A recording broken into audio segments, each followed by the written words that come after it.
మరి అమెరికా దేశంలో ఒక వ్యక్తికి ఒక ఆలోచన వచ్చిందంట. ఆలోచన ఏంటంటే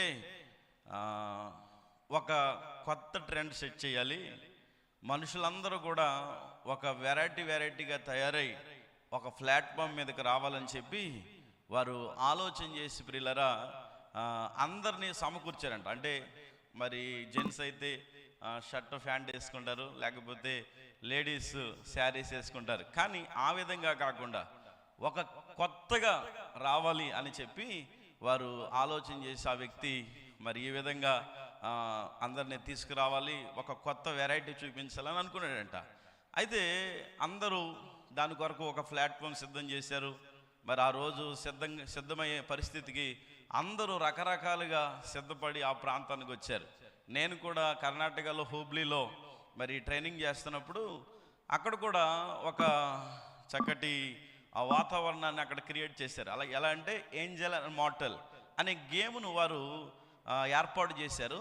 ఆ ఏర్పాటు చేసిన సమయంలో చివరిలో సేమ్ ఇలాంటి గేమే, అంటే ఎవరు తయారవ్వలేనంతగా, ఎప్పుడు తయారవ్వలేనంతగా తయారవి మరి ఆ రోజున ఉండాలని చెప్పి వారంటే ఆ విధంగా మేము తయారయ్యాం. ఆ విధంగా అది చాలా సంతోషం అనిపించింది.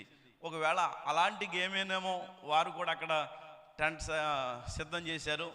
అలాంటి సిద్ధం చేసిన సమయంలో అందరూ రకరకాలుగా తయారై వస్తే ఒక వ్యక్తి మాత్రం సాతాను కూడా వేసుకుని వచ్చాడంట. ఏమండి, సాతాను వేసుకుని వచ్చాడంట.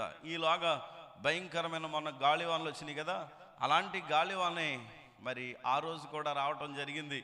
రావటం జరగగానే మొత్తం ఎక్కడెక్కడ చంద్రబందరు అయిపోతే తలదాచుకోవడానికి అక్కడికి వెళ్ళిపోతే ఈ సాతాను కూడా వేసుకు వచ్చినోడికి ఎక్కడ దొరకకపోతే స్థలం ఇలాగే చర్చిలో ప్రార్థన జరుగుతూ ఉంటే ఆ చర్చిలోనికి పరుగున వస్తున్నాడంట. అలా మందిరానికి రాగానే అప్పుడే పాస్టర్ గారు సాతాను కోసం చెప్తున్నాడంట. అలాంటి సాతాను కోసం చెప్పగానే వెంటనే పాస్టర్ అక్కడ పెద్దలందరూ కూడా పాస్టర్ గారిని సాతాను కోసం చెప్పొద్దంటాం, ఆయన సాతాను కోసం చెప్పాడు, అనవసరంగా వచ్చేస్తున్నప్పుడు మన మధ్యలోనికి అని చెప్పి ఎక్కడో మొత్తం మందిరంలో నుంచి ఖాళీ చేసి వెళ్ళిపోయారంట. స్తోత్రం. వెళ్ళిపోగానే ఒక వ్యక్తి మాత్రం అక్కడ కూర్చొని ఉందంట. కారణం ఏంటంటే ఆవిడకి కాళ్ళు సరిగ్గా పని చేయవంట. కాబట్టి అందరూ ఆవిడని వదిలేస్తే సాతానుగాడు ఆవిడ దగ్గరికి వెళ్తూ ఉంటే బాబు రావద్దు, నేను కూడా నీ పార్టీయే, ఏదో ఇక్కడికి వచ్చాను కానీ నేను కూడా నీవు చెప్పిన పనులని నేను చేస్తున్నాను అంటున్నారంట. చాలామంది మందిరాలకు వస్తున్నారు కానీ ఇంకా సాతాను బాటలో నడుస్తూ ఉంటున్నారు ప్రియులారా.